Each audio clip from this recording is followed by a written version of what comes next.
January, February pipeline starts now. Filling that starts today.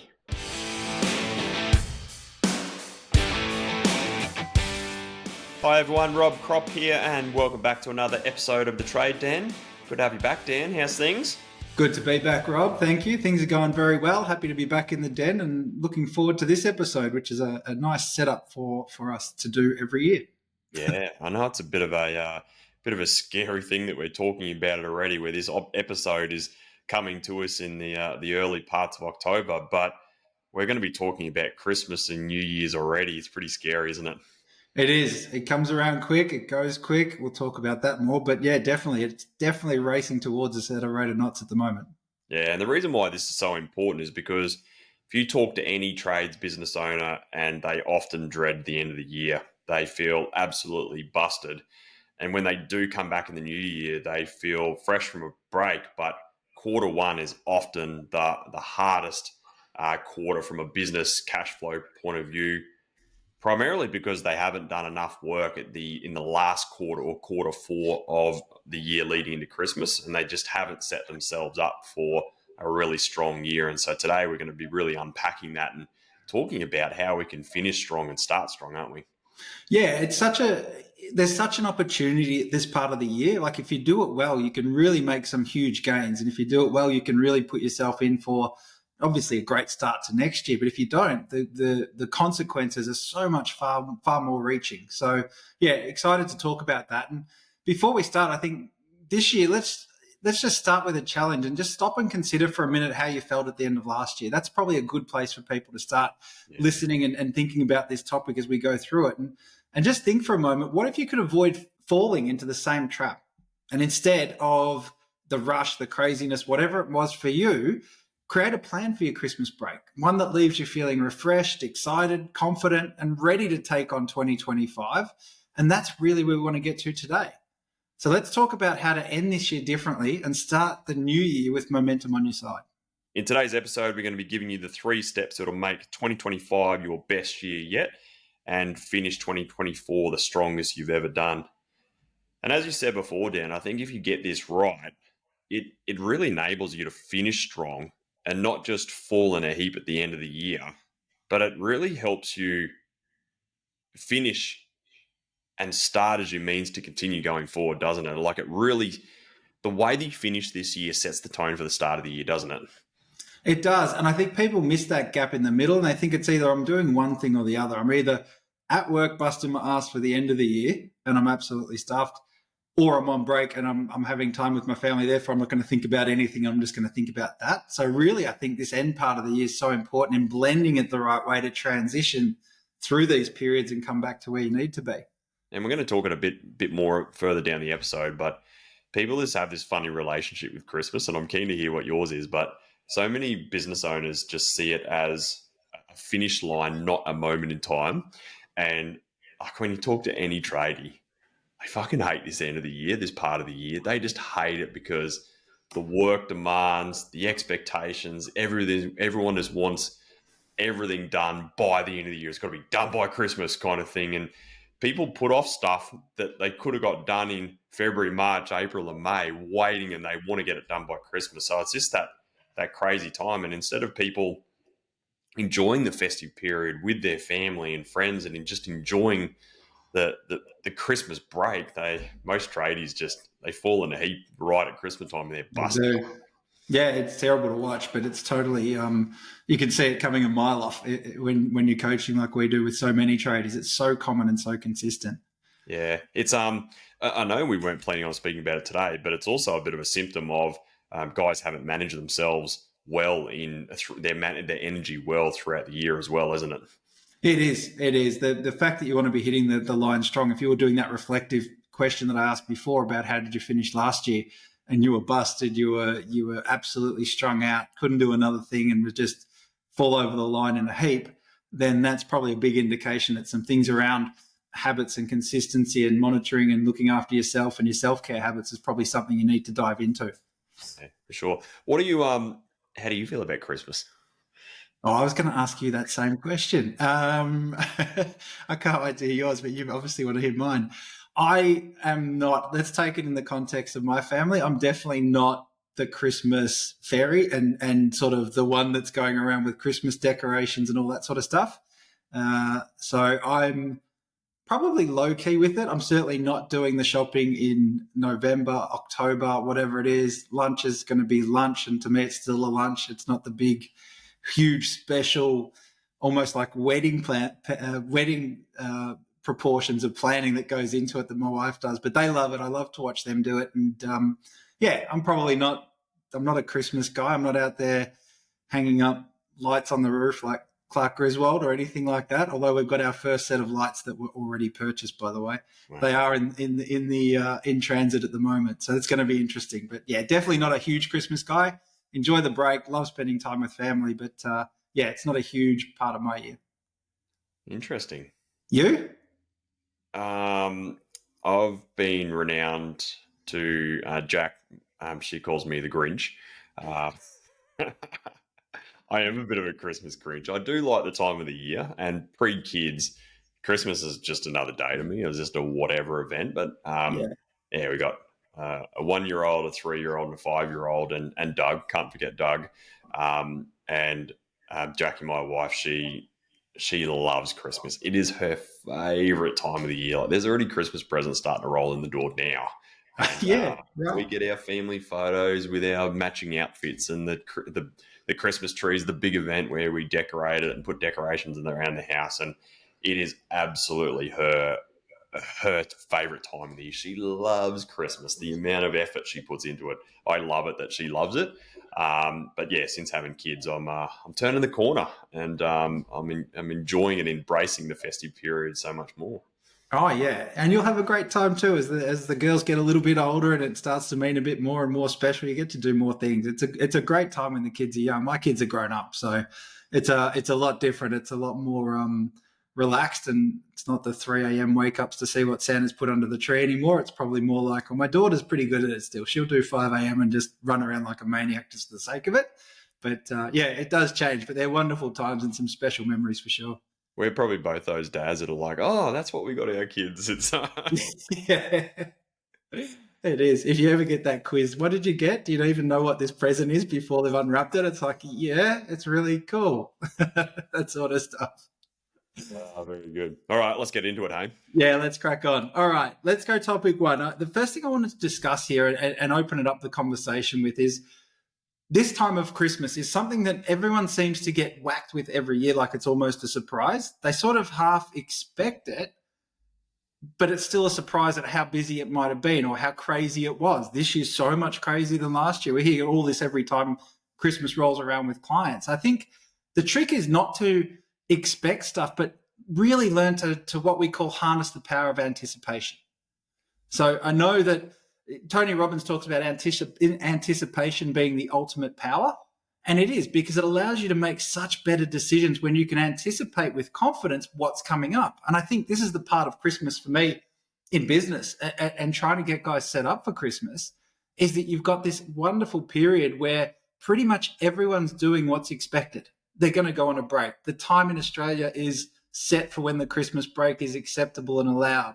There's all of those sort of things. And if you can learn to anticipate and plan some of your key actions and milestones around that, you're not going to disrupt people. You've got the ability to set it with some confidence. And if you do that, you get to dominate the Christmas period instead of that Christmas period dominating you and your business.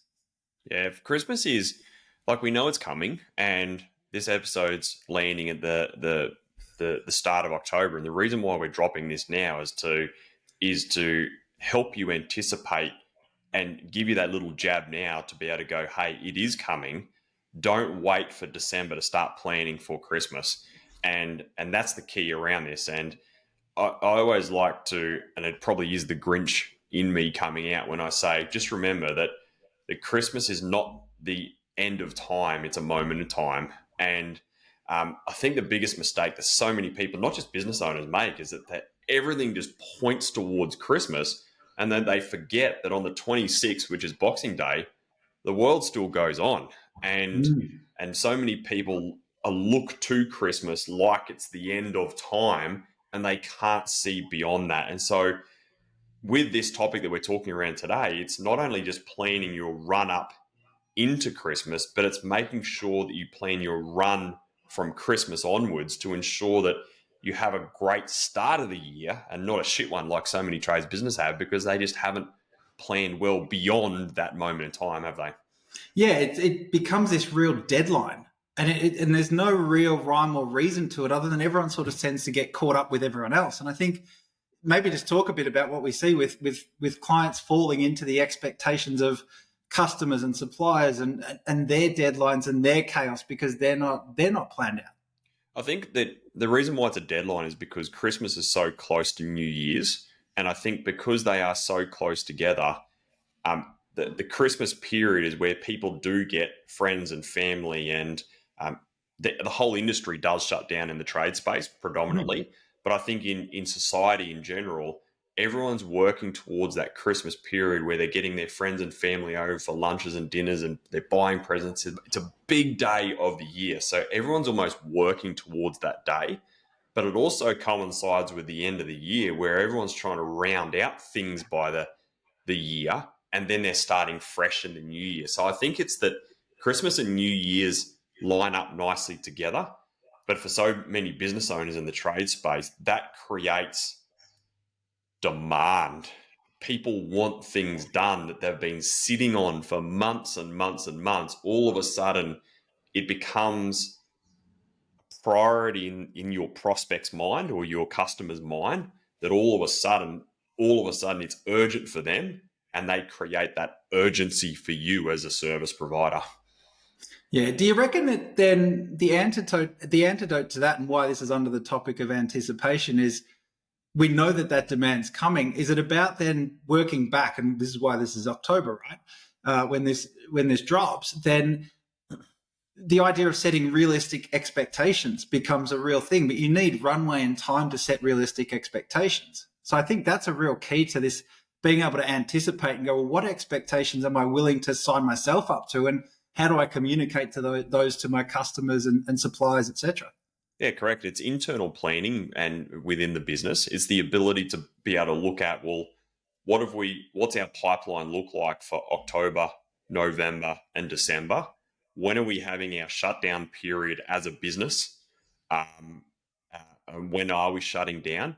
Are we having a complete shutdown, or are we having a skeleton crew? I'm a big believer of having skeleton crew, so you keep money ticking in the door. Yeah, but then great. it's your ability to be able to plan for that, and you start selling into the end of the year and knowing what your limits are in terms of revenue and resourcing.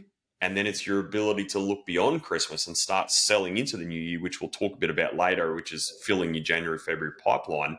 But it's about really understanding how we can maximize the end of the year and know our limits.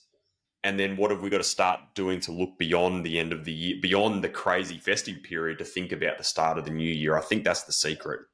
Yeah, it's almost like there's two options. You can either react to what's going to happen as it happens and all plans go out the window. It's like we can't plan anything because it's the end of the year. It's crazy. Or we start to set realistic expectations, have those plans around some of those things you mentioned, and hit the end of year in a as well organized sort of fashion as we can, knowing that this is what we've signed up for and we've anticipated this and planned and will execute to our best abilities coming into that period. Yeah, correct. And it comes down to looking at everything within the business around schedule, cash flow, resourcing. Like if you know that December is going to be busy, start thinking around resourcing now around subbies if you need to. You don't get to December and go, oh shit, we need to be ordering these materials. We need extra a subby if we need to. We need this, we need that. It's way too late. And so now is the time in October to be able to sit down as the owner, or sit down with your management team if you've got one, your operational team, to be able to go, right, what's coming between now and the end of the year? What's a priority? What's not a priority? Operationally, what are our demands that we know we've already got? What space and capacity do we have? And how can we prepare for the end of the year rush now?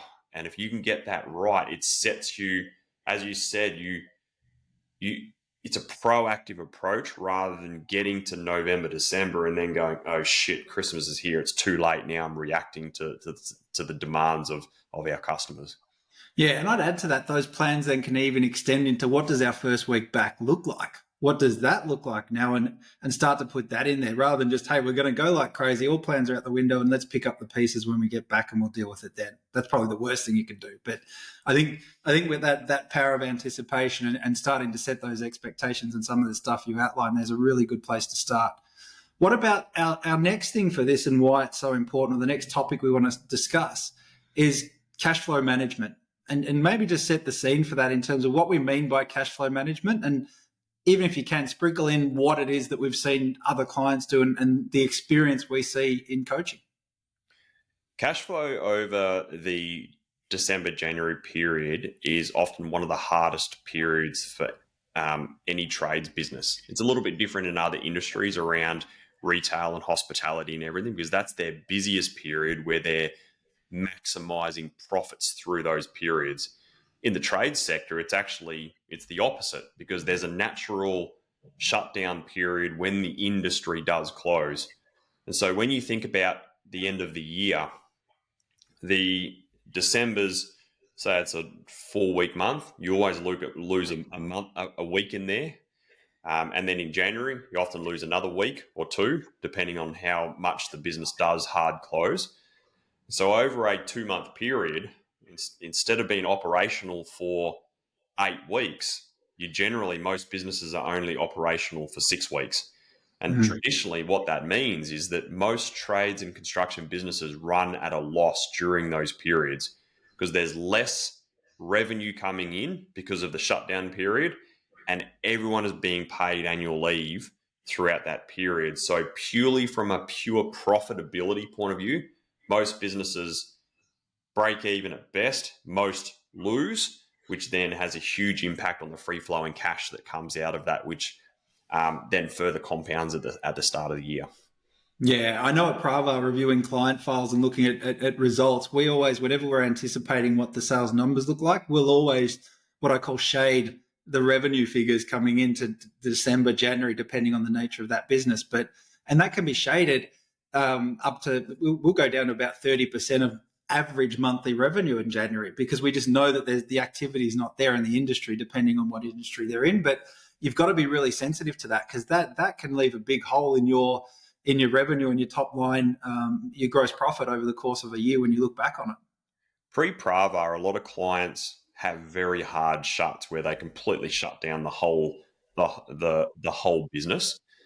I know at Pravar, we're big advocates of running skeleton crews, and the reason for that is you keep money trickling through, and it means you're just not having everyone on annual leave. You've got people who want to work, and because they want to take leave differently throughout the year. You might have someone who wants to take leave in January because they want to go to the snow over in Japan. You might have someone who wants to have a European summer, or go on a camping trip somewhere at a certain time of the year with their family in the shoulder season, because that suits them better, because they're not going away at expensive times. And so I know with our clients, we're big advocates of not having hard closes, and that just minimizes the losses. And since clients have been doing that well over the last couple of years, clients have come through that period, I don't want to say unscathed, but less scathed around from a pure profitability and cash flow point of view. Yeah, and I think this comes back, think about playing that out then. If you're going to do that and you're going to have some staff on and things like that, you can then set that expectation with other people to go, hey, we've got guys available, we are still doing work. So come back to our point from before, let everyone else know what's happening around you, and you would be surprised at how much you can pick up, or the different reactions you're going to get to people who are operating in chaos mode, thinking that the world's going to end come 19th of December or whatever it is going to be this year. So I think it's a really good point you raise.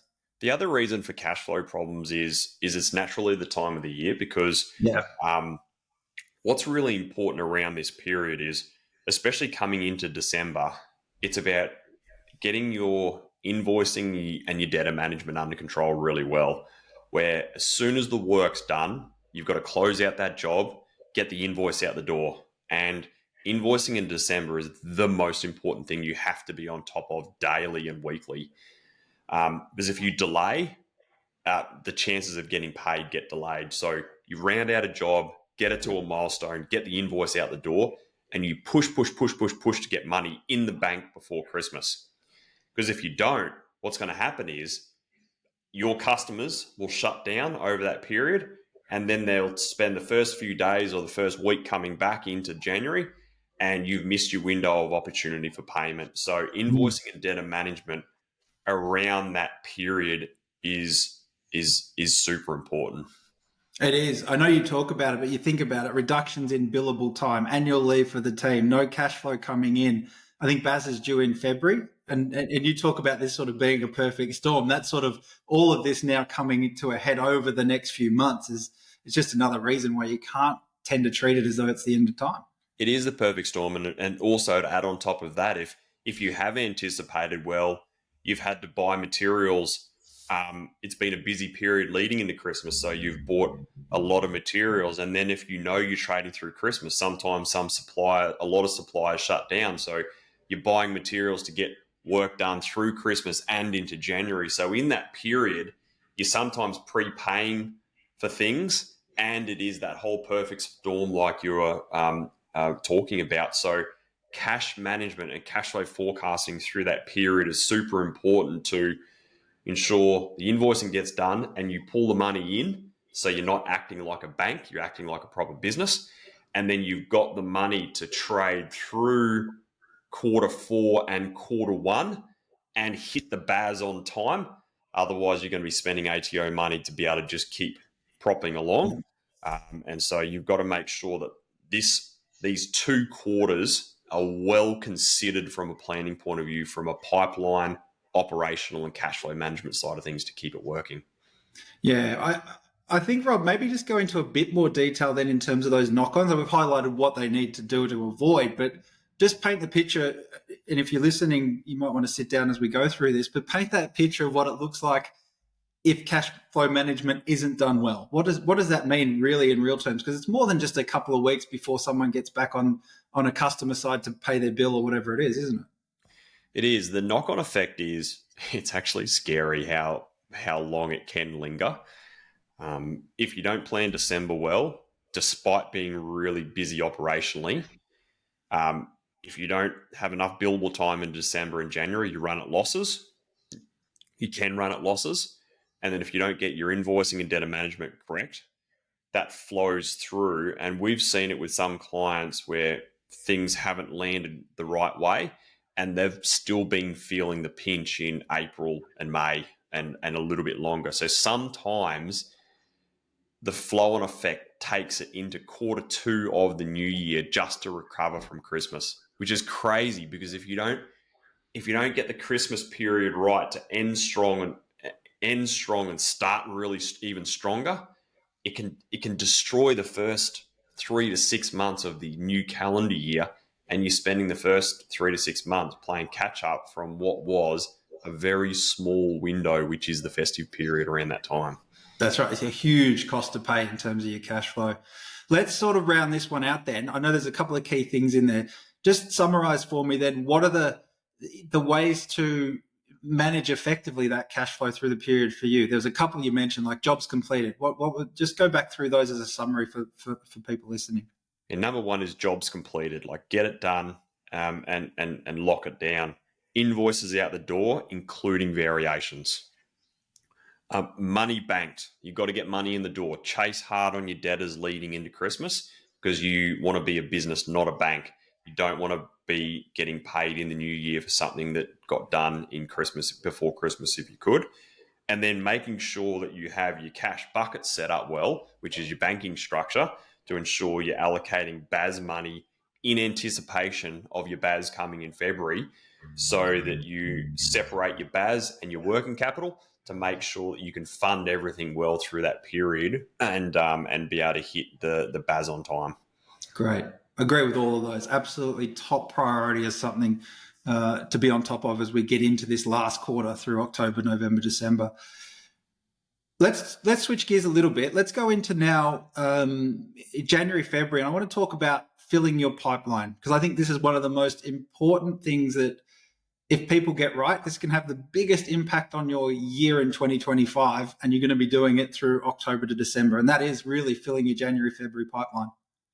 Yeah, this is a huge one, and we did a whole series around this, around episodes 17, 18, and 19, around sales and pipeline management and filling your pipeline. So if you haven't listened to those episodes, make sure you go back and listen to them around the tactical side of things, around how to fill your pipeline and being sales focused, and where to put your energy and efforts and follow-ups and everything. So that was a cracker of a series we did.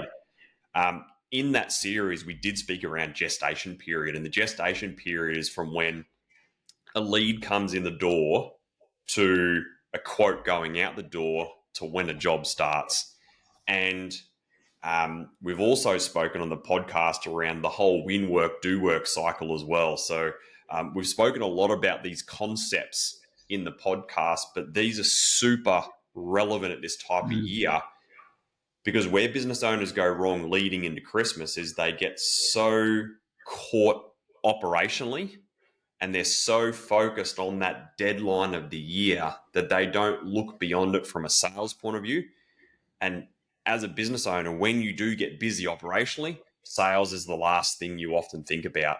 And so it's your ability to compartmentalize your time and in the week, despite how busy you are operationally. It's your ability to keep your foot on the sales pedal to ensure you're filling your pipeline for January and February. Because if you think about pipeline in December, it's too late. You've missed your chance. You've got to be thinking around that in October, November, and December to be selling into Christmas and beyond, so you can ensure that you've got a really strong pipeline to come back to in the new year. Yeah, I like that. I like that a lot. Yeah, and those episodes 17 to 19, there's things about sales cycles, foot in the door if you're looking for new opportunities, or following up on low hanging fruit in terms of, well, how do I bring in these sales and opportunities to fill that pipeline, especially through that January, February period.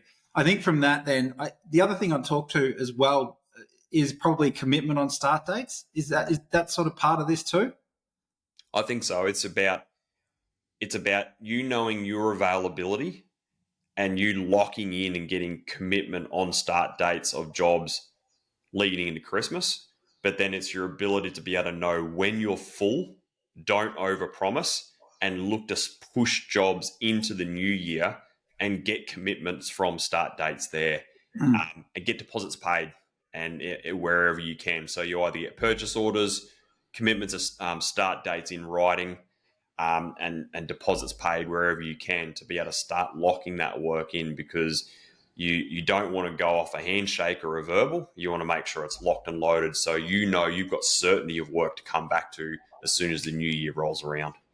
Yeah, and I think in addition to that, yes, get that confirmation on customer side, but then don't drop the ball and not operationally look after it by not pre-scheduling the work. Like, get the schedules locked in, know who's going to be doing those things. Again, you anticipate it, lock it in, be ready for it, so that there's none of this sort of, geez, I forgot to do that bit, or that's now smacking us in the face and we're on the back foot because everyone's gone on holidays and we didn't think about our operational requirements going through the period as well. How do you think we can use the Christmas period, leading into the Christmas period, as a way of driving sales and doing business development activity? How can we use that as a bit of a focus, do you think? I think one of the easiest things is it's a friendly time. Like, if you're using Christmas as a bit of a Trojan horse to get in the door and have a conversation with existing customers, new customers, whoever it is, that message of Christmas is one thing, but having a real conversation around it, whether it's a catch up, whether it's doing BD work face to face, a phone call to say, hey, thanks for the great year, a hamper, there's probably so many things we could go on. But I think for me, that's especially if you're sort of shy around your sales and your BD work, and I haven't spoken to this guy for a while. We did that work back then. It was really good. How do I just approach him? I feel like I'm being pushy. This Christmas period is a great way to leave the pushiness out, have the conversation in a friendly way, and just see what's possible. Yeah, it's we've seen it with clients where they've done the hampers and they've ordered big, large amounts of hampers, and they've gone around to the key people. For example, they do work with strata managers, and they go around and hand out hampers to those strata managers, and it's their ability to be able to say, hey, Merry Christmas. Thanks very much for an awesome year. By the way, any work orders or any jobs that you've got coming up? Same thing with builders. It's your ability to sit down with your builders and go, hey, thanks so much for an awesome year. Really love doing work with you. Really appreciate it. Hey, what do you got in store for next year? And you kind of use that. You're kind of doing business development, account management, thank you gifts, kind of all in the same kind of conversation. And you're using, as you said, you're using it as a bit of an excuse. It is. You go in, you talk to, if you rock up into someone's office and you sort of even unannounced and you're like, hey, is so-and-so here? And you're holding a hamper in your hand, you're hardly going to get turned away from the door. They may not be here, but at the same time, it's going to count for something. And I know I was thinking the same thing with Strata. I think you're thinking the same person and me with Frank. He did this. And he was able to go in and meet the real key stakeholders in those businesses by just going in with something in hand and not just dump it on the doorstep with a nice card saying, hey, thanks for your work, look forward to 2025, but actually going, I just wanted to drop this off in person and say thanks because it really meant a lot to us what we did, and we're really looking forward to building on that to next year. It's simple, it takes a bit of time, but geez, it pays off so many times having those conversations at this time of year. Yeah, my favorite's doing things like a box of mangoes or a box of cherries or something that's really seasonal, something that's different. Costs you $100 for a box of cherries, but if you can turn that $100 and a half an hour chat into a few jobs, and it well and truly pays for itself. And so I think the key message here is that January, February pipeline starts now. Filling that starts today. And it's your ability to put in the effort and carve out time to be thinking around what's coming up, who are the key people that I want to thank, who are our key customers, what can I do from a business development point of view, what can I do from an account management point of view for our existing relationships, how do we thank them for the year that's been, thank them for their business, and just ask the question, what are you doing next year, where are you going, and what's coming up that we can price. And it's just such an easy foot in the door to start getting on the front foot to start filling the year. Definitely. Absolutely. I want to add two more warnings before we wrap up on this topic. And one is that you mentioned win work, do work cycles and things we've talked about a lot on the podcast. But if you come back in January with not a lot on your books, then you're going to, rather than hit the ground running, you're going to be scrambling for work. You're going to be scrambling to get guys busy. So the warning is you ignore this, you go full into the doing mode, delivering on jobs before the end of the year, then you really run that risk of falling into that trap. I think this is the starting point or the birthplace of win work, do work on a cyclical calendar sort of basis. Yeah, for sure. I would agree. The other warning is that don't get complacent coming into the new year. Like you feel like you ended the year strong going, yeah, we did it. We filled our January and February. We're in. All right, let's have a big celebration, which you got to. But you definitely don't want to be coming back complacent, going, she's sweet, it's we got a full pipeline, it's going to be amazing, we're going to have the best start to the year, and you come back and you just kind of meander through like a big dog going, yep, this is a cracker, and then you come back, it's like whack, pipeline gets pushed, and you just haven't hit the ground hard enough from a sales point of view. Because remember, the work you do in January is setting you up for April, May, and June. And so it's so important that you got to remember that gestation period, and the work you're doing today sets you up for your future. So it's a real balancing act where you definitely don't want to get complacent, do you? Oh, it's one of the saddest things in coaching when we get to that period and guys are like, what happened to your pipeline? And they're like, well, I did nothing in January, February on it. I just rested on my laurels. And you're like, why did you do that? Like you had the opportunity to really smash out this first quarter, which is rare in the general market. You had that opportunity and you blew it. So please don't do that if you're listening. Really look after that time and don't come back complacent. I think before we do key takeaways, Rob, let's just summarize those three strategies again, all right? So I'll just do that quickly and then key takeaways. But I think the three things we said to really make this this next year starts now hit home is start to anticipate and set realistic expectations. Like really go through and plan your way through this, all right? Think it through, communicate clearly, and do all those things to share what your expectations are and how you're going to run this period. Cash flow management, obviously, we spoke about. So managing your cash flow and managing your pipeline. I think those three things are they're the three biggest we've seen in coaching that make the difference, and having the discipline to really hook into those and follow through.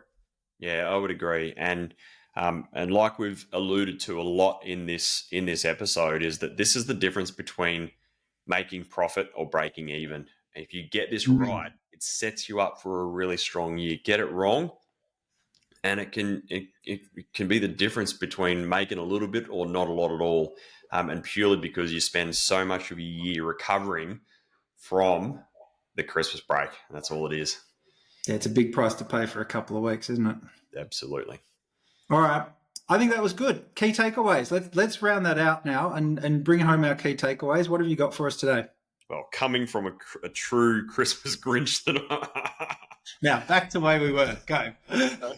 coming from a true Christmas Grinch that I am, is that Christmas is a moment in time, not a deadline. And it's so important to remember that. Just remembering it is one day of the year. And whilst you do want to spend that great time with your family and friends and enjoy the festive period, just don't let it sidetrack you from focusing on setting yourself up for a really strong year. It's just, don't let it derail you too much. Yeah, definitely. Good reminder. I think for me, having that pipeline to come back to, and you just said it then, it is the difference. It's the key difference between starting the year strong or spending the first half of the year and sometimes even more just chasing your ass, clawing back losses. And that's a terrible position to be in. The last one for me, and we'll round it out here, is that you run a business, not a bank.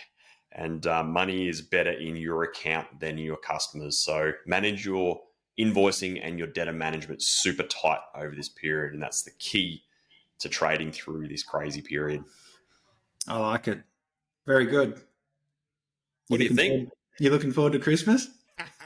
I actually am. I do love it. It's a beautiful time in Melbourne. The weather is amazing. The days are long. The sun is out, and I do like the time. It's great to spend it with family, and we often don't go away much over the Christmas period because we try and go away throughout the year. But yeah, I do love the time. Yeah, awesome. Jackie will be proud, won't she? Oh, she'll be very proud. I'm sure she'll be laughing at the whole suggestion, but that's great. All right, let's wrap it up there. Hopefully, you've enjoyed today's episode. And if this has really resonated with you, please make sure that you share it with one of your mates in the industry, because there are so many trades business owners struggle through this period, physically, emotionally, stress-wise, financially.